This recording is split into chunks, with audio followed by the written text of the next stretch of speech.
Well, that's the whole power of working with social movements that work in these other sectors, like small farmers.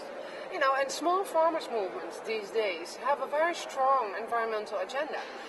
We've been working a lot with landless farmers movement in Brazil, MST, Movimento Sem Terra.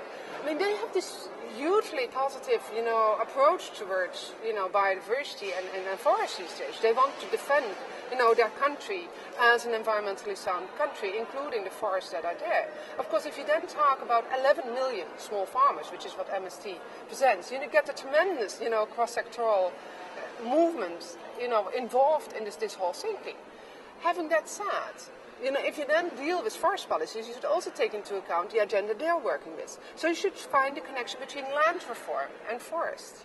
And of course there again this conflict with tree plantations comes in, because if there's one thing they're fighting against at this moment, the landless farmers movement, is these large-scale monoculture tree plantations, particularly in the south of Brazil, which are taking over huge amounts of land. And of course all the small farmers that were already on that land, with land rights or not, are now being chased into other areas. So you need to, really start thinking about land reform. But an institution like the World Bank, I know from Paraguay, is already working very strongly on land reform. So they are in a very good position to indeed do that cross-sectoral linking themselves.